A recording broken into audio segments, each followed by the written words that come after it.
A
decade ago, when no one knew anything about Islam, and Muslims were telling the world that Muhammad was the greatest man of all time, we told the world that Muhammad had sex with a 9-year-old girl.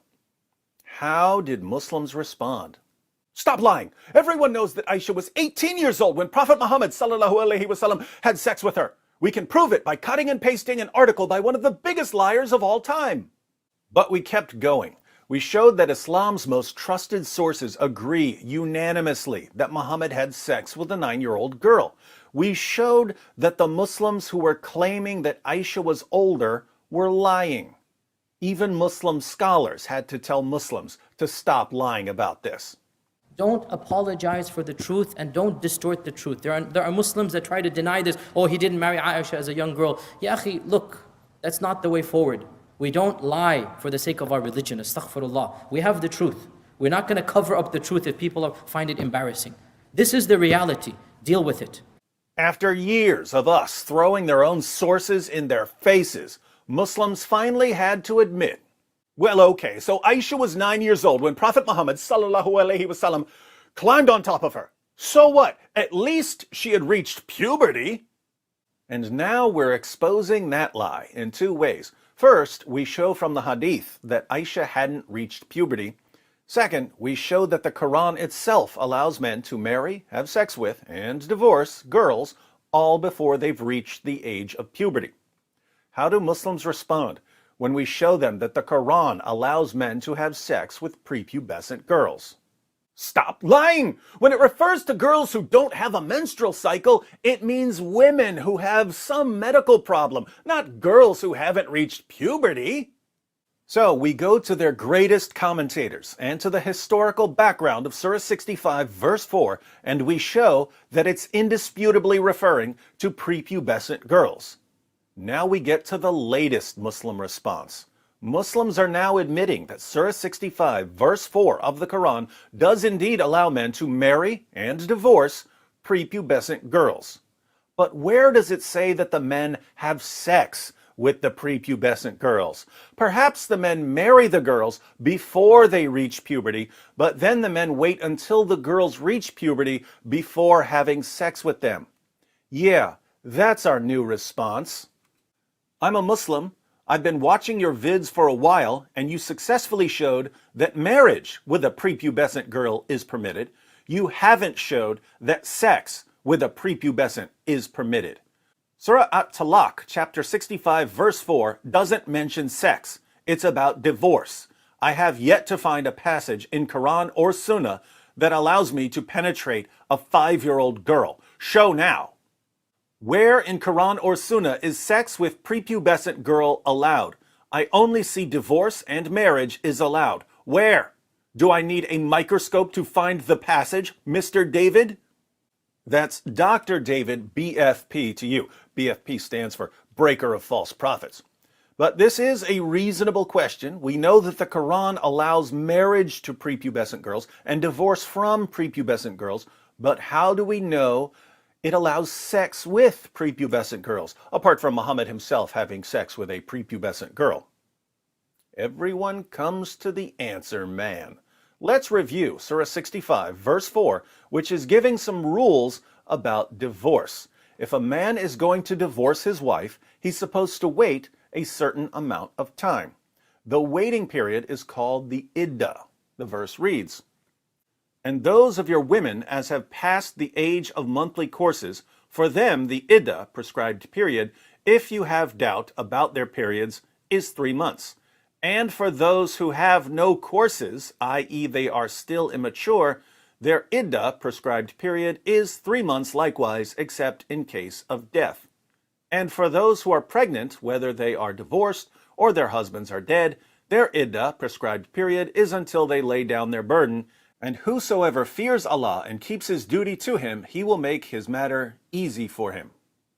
In a previous video, the link is in the description box, we went through various Muslim commentaries, and they all agree that this part, "and for those who have no courses, i.e. they are still immature, their iddah, prescribed period, is 3 months likewise," is referring to girls who haven't reached puberty.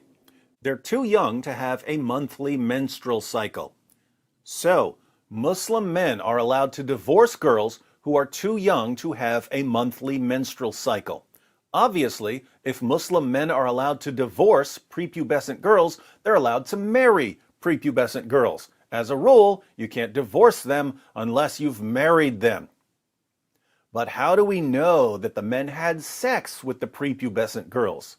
For the answer to this question, we turn to the most disgusting chapter in the Quran, Surah 33. Surah 33 is the chapter where Allah orders Muhammad to marry the wife of his own adopted son.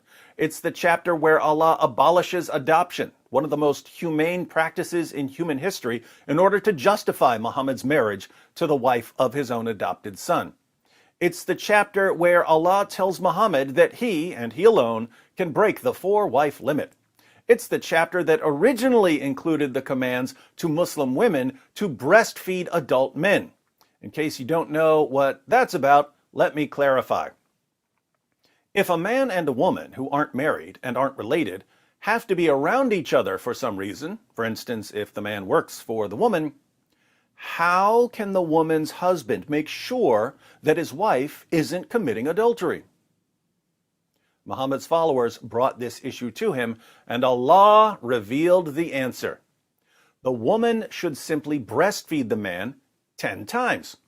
That way, he'll be like her son, and she'll be like his mother, so there won't be any sexual attraction between them. Is that the stupidest revelation in any religion ever? Possibly. Muhammad's wives hated that revelation, and they had the only copy. So as soon as Muhammad died, they made sure that a sheep conveniently ate that part of Surah 33. And they didn't stop there.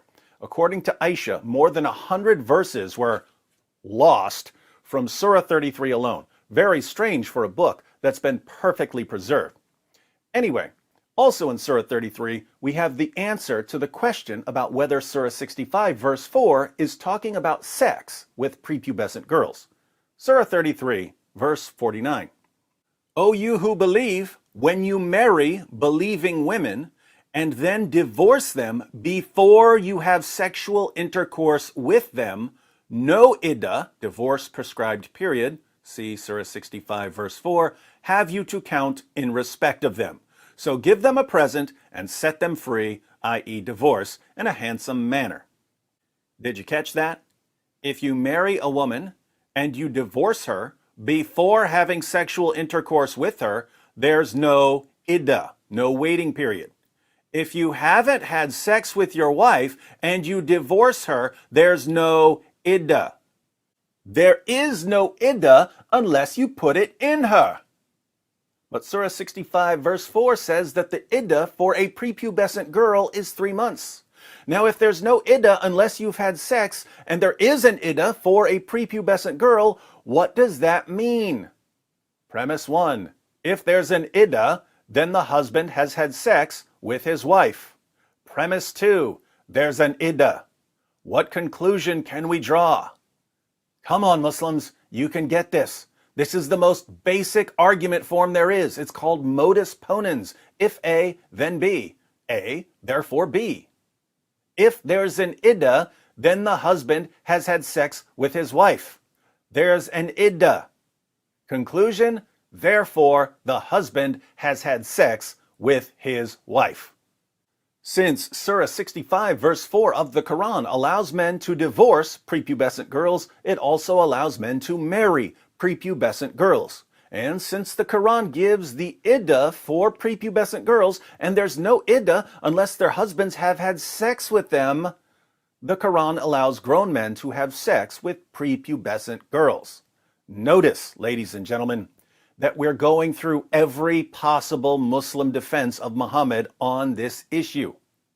If you learn how to use the passages about the age of Aisha, and you learn how to show that she hadn't reached puberty, and you learn how to show that the Quran allows sex with prepubescent girls, you can destroy the claim that Muhammad was the greatest man who ever lived. And since Muslims are convinced that Muhammad was the greatest man who ever lived, you'll be shattering their confidence in their religion.